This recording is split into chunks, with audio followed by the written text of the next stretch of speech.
Will the Astros head to Arlington after a day off in Houston? And we go to our home away from home, Road Sweet Road, we call it. Mike Stanton and I are going to preview the Silver Boot Series for y'all on this edition of Back to the Bullpen. I'm looking to the bullpen to bring my lefty in. Keep the lead and make your team look pedestrian. It's in your wheelhouse, we'll swing for the fence. You know it's money around here, man, I ain't talking expense. Strike one, heater low in the way, you can't hit it. You know you want to start a rally, but you better forget it. Strike two, off speed, same spot, your car looking. Get ready at the plate, this time you're not cooking. Strike three, swinging out of the zone. You ain't even touch it first. Tell me how they gonna drive you home. Walk it back, looking like we ain't cool then. The game's over, might as well put them back to the bullpen, oh yeah. That's right. We are back to the bullpen, everybody. It is myself, Ashawn Wellhouse, and Mike Stanton, the former big league pitcher and the man with the $1 million smile. Mike, thanks for joining us. We appreciate you. Tell everybody where they can find you on socials. Only place I am is formerly known as Twitter, X. That is Mike Stanton 29. That's right. And you know what, though? If you interact with him online and ask him questions, you know what? He will probably respond to you. I do. I usually, unless it's a crazy question or it's a personal question, if it's about baseball, a lot of times I will respond. Yeah, definitely. So I guess I should remove that tweet on asking you to Venmo me $5, right? That one might not be answered, to tell the truth. I don't think that one would probably get a response. I hear you. Yes, sir. Yes, sir. But look, we have a 2-5 homestand that we're looking at right now. Last series against the Blue Jays, it doesn't necessarily totally make you forget all about the Yankee series, but the pitchers showed up, Mike. They only gave up 2 runs in 3 games. Crazy. I mean, now, not that they pitched bad in the Yankees series. The Yankees just outplayed the Astros. I mean, we just have to tell the truth here. Baseball fans out there, you guys are too bright. I'm not going to try and pull the wool over your eyes. The Astros weren't able to get the hit when needed. The Yankees were. Now, the starting pitching in the Yankee series did a pretty good job. They had an ERA below 2. I think it was like 1.8, but they didn't go very deep in the games, and that's where lies the problem. But I'll tell you what, they completely turned it around in the Toronto series. I mean, the 2 wins they've given up a grand total of 1 hit. Yes, just 1 hit. And the pitching was spectacular the whole time, barring 1 swing, 1 bad pitch, 1 hanging slider, from Josh Hader, But listen, everybody makes bad pitches. Schneider did a good job of covering that bad pitch, driving it out of the ballpark. Still, you feel a little bit better about everything that happened. Yesterday was outstanding. Christian Javier, 5 shutout innings, just gave up 1 hit. Yeah, he had a few walks, but he only gave up 1 hit. Right. And then you had the parade of relievers come out of the bullpen. 4 bullpens combined to throw that 1-hit shutout. So, yeah. I think going into the off day, which was today, you feel a little bit better about how things were going. It's already been a roller coaster, and the Astros have only been playing for a week. We went from, we've got a new manager, it's going to be new decision-making, to that was on a spot. I told you we were back. Yeah. I mean, that is why we talk about baseball being a marathon, not a sprint. And, Mike, that is what I'm excited about going into this season with you, because you have that experience, firsthand. And it may be more grueling for the fans, because as fans, we don't necessarily understand the intricacies that goes into this, this tangled web of a baseball season. But I want to make sure, before I forget, to let y'all know that our episodes are coming to y'all live from the Rams Shirt Studios. Rams Shirts, that's right. We got our Back to the Bullpen Rams shirts right here. Those will be available soon. We're working out a deal with them right now, but go to ramshirts.com for all your really cool H-Town swag. There's all kinds of stuff on there that Mark has there from Rams Shirts. So thank you, Mark, for sponsoring our studio, and we'll tell you about state-of-the-art Barber later on. But let's get into this. This team has been very bad at home. Now, I like the 2 out of the last 3. That was nice. Going on the road, what is it? This club plays so well in Arlington. Now, I looked it up, and the Rangers actually do have us all time on the record. I think maybe by 5 or 6 wins. It's not much. Right. It's almost 500. But Mike, you played in the game. What is it about your club when you go to certain ballparks? Do you just see it better? Is it a feeling you get? Can you put that into words? Because to me, it just seems odd. I don't think you can actually, put your finger on it, or the opposing team, well, they could put their finger on it too and they'd fix it. I think it's more, so why do the Astros swing the bat better, in Arlington than they have in Houston? Well, it may have something to do with just the pitching staff. The Astros just see the ball well out of the hand from the Rangers pitchers. Do the players know the numbers? No, they don't usually know the numbers. But what they do know is they know they've played well there. They know they've swung the bat well. So when you walk into that stadium, there is no anxiety. You've done a nice job. You've scored some runs in that ballpark. So, you walk in and it's more excitement than anxiety that, okay, now why are the Astros, why are they able to score so many runs on the road? And they've had trouble at home. Who knows? I know you can't really, the Astros have been trying to figure this out for quite a while, but they can't put their finger on it. They've tried different things. They've tried different approaches. They've tried helping the batter's eye, whatever it is. But for some reason, they are just so incredibly comfortable when you go on the road. And it may be something as simple as, when you're on the road, there's less pressure, playing in front of the home fans. You're not, the guys that have families, there's a draw there. There's, you want to be up with the kids. You want to take the kids to school. You want to do a lot of different things. And, that puts that, you're being pulled in different directions. When you get on the road, you're on your own program. You get to sleep where you want to. You get to eat what you want to. You go to the ballpark. You don't have the stress of playing in front of the home fans. And listen, it might be none of the above. It might be all of the above. But if the Astros could figure it out, if any team could figure it out, they would, and they would fix it. But it's just one of those crazy things about this wonderful sport we call baseball. Exactly. And, that is why I think I've always enjoyed baseball.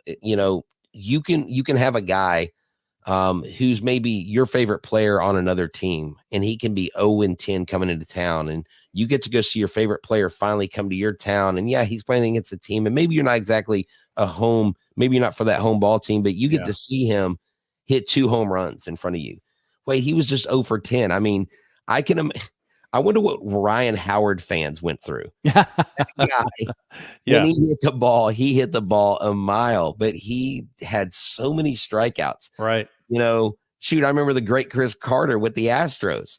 Chris, when he put the bat on the ball, there was no doubt where it was going. Yeah. And but what I love is you see Jeremy Peña's got 2 home runs already. Mm-hmm. Yordan Alvarez almost had 3 home runs and was 1 triple away from the cycle.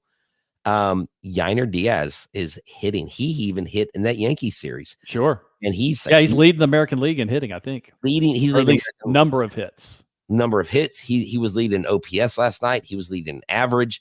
I mean, he's up there, and you really hope that is contagious. Look. Sure. But these pitching matchups, the first matchup we have Brown versus Bradford. And, Bradford's been in the league for a few years. He's not a bad pitcher. He is a lefty. He is 1-0, 5 innings on his first game this year, 6 strikeouts, and with a 3.6 ERA. But overall in his career, 57 strikeouts and 61 innings. So he's got the ability to strike hitters out. You got the 2 left-handers in Yordan and Tucker. I think maybe this first matchup might be favorable for the Astros if Hunter Brown can come out and do what he does when he's at his best. These are going to be 2 completely different approaches when you watch these pitchers tomorrow night. Okay, Hunter Brown, big power arm. He's going to throw the fastball. He's working on backing off the slider a little bit. He's got the good curveball, but he's kind of a strikeout. A guy that's going to go out there and just light up the radar gun. Bradford on the other side, Cody Bradford is not. This guy has a below average major league fastball. He averages right about 90 miles an hour. He's going to throw a lot of changeups. Okay. But I'll tell you this, Yordan Alvarez and Kyle Tucker, if you think you're just going to throw a lefty out there and get these dudes out, you're playing right into their hands, because these guys light up left-handers just like they do right-handers. In some cases, even more. So I would say the pitching matchup definitely goes towards the Astros. Now, last time out, Hunter Brown pitched okay, but he only went 4 1/3 innings. His pitch count got too high. There were a lot of foul balls. There were some base runners. He didn't give up a whole lot, but you're going to need him to go a little bit deeper than that. Yes, you're coming off of an off day. You're coming off of a series win, the first series win of the year for the Astros against the Blue Jays. But you still want to get off onto the right foot. Hunter Brown, give me 6 innings, and then you got to like the way the back end of the bullpen is set up. No, yeah, definitely. And especially, I think if these starters, you're starting with Hunter Brown, if Hunter can get you into the 6th inning, because he had 5 strikeouts, but he only went 4 innings in his outing. And so you have, I think, a little bit higher probability, or a lot higher probability, of him going longer because he didn't extend himself. It'll be interesting next start that Ronel Blanco gets, how long they're going to let him go, because he threw 105 pitches. Now, it will be several days between those outings. Sure. But you wonder, okay, do we want to gas this guy at the beginning of the season and overuse him? So we go from that matchup to the Friday matchup, which is to be determined. And we assume that if everything goes well, and we haven't heard anything counter, that JP France will be on the mound versus Jonathan Gray.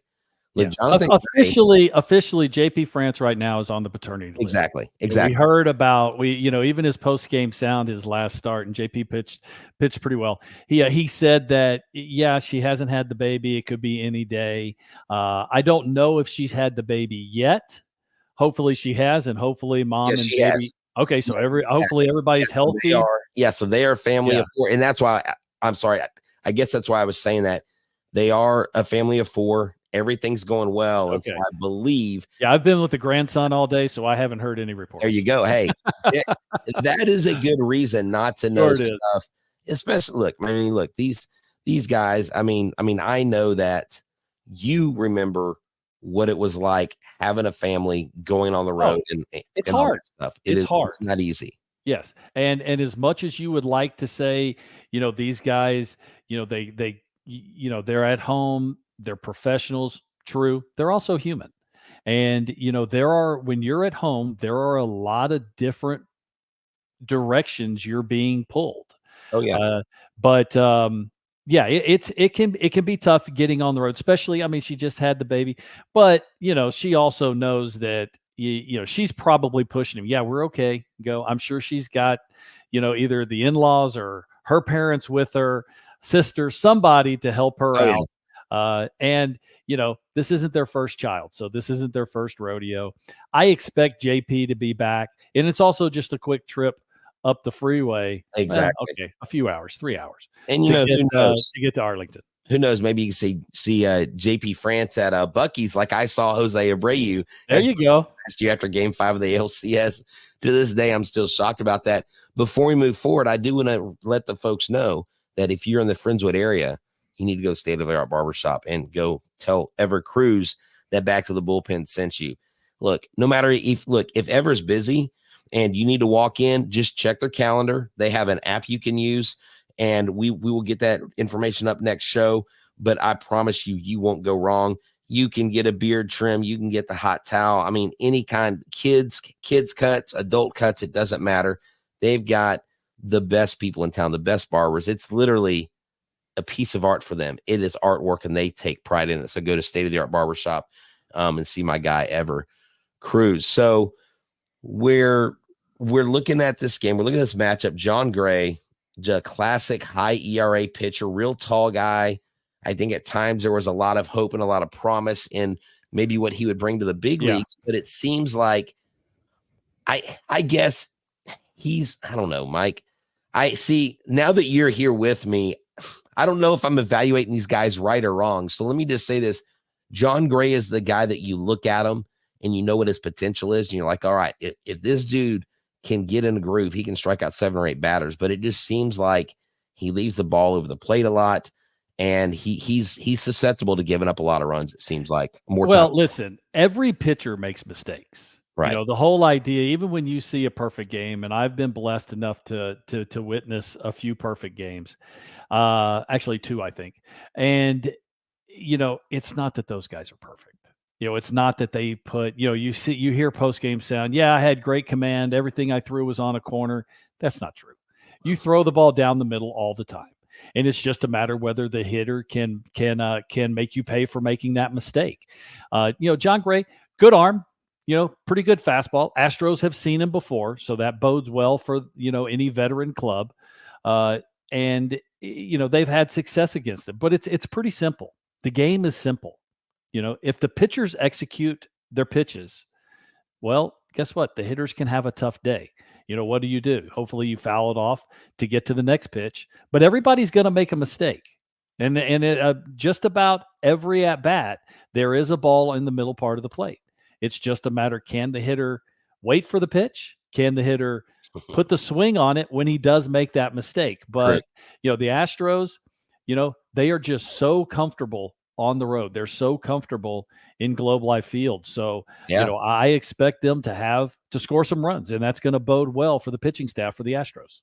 Exactly. And I believe you said this to me on Locked on Astros one time. You were like, if the pitcher can set up his fastball, then he can go to the other stuff. And that leads me to Ronel Blanco, who threw the changeup 3.4% of the time all last year. Mm-hmm.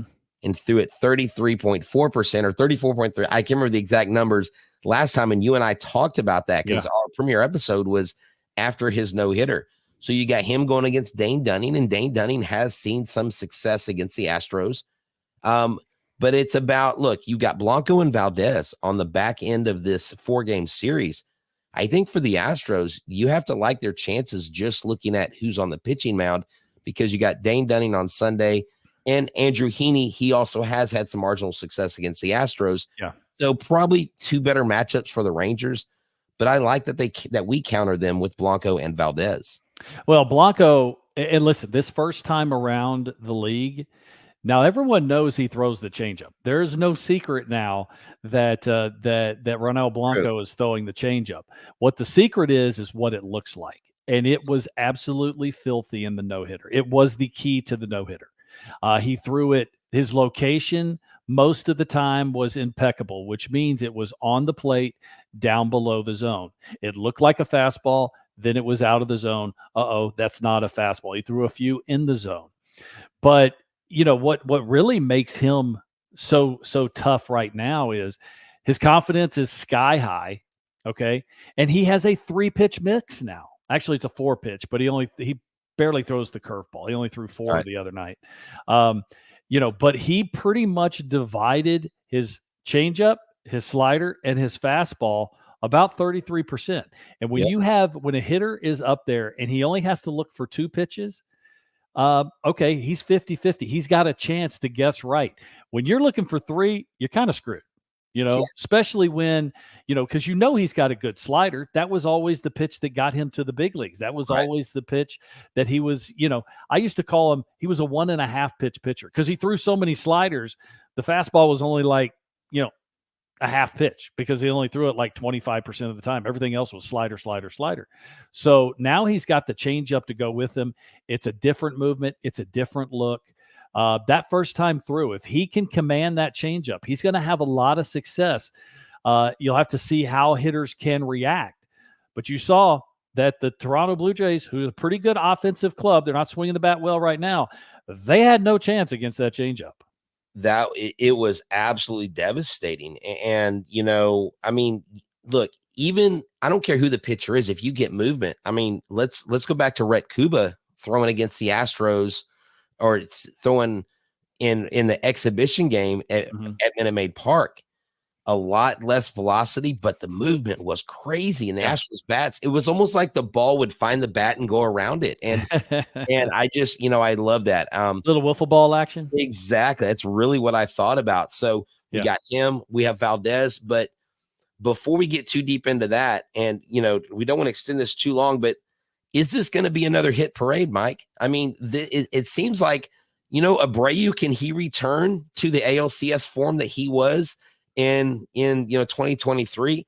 I think we have a chance to see an offense kind of do their thing. There could be some runs scored. There's no doubt about it, because that the Rangers are a tremendous offensive team also. Seager's already off to a hot start.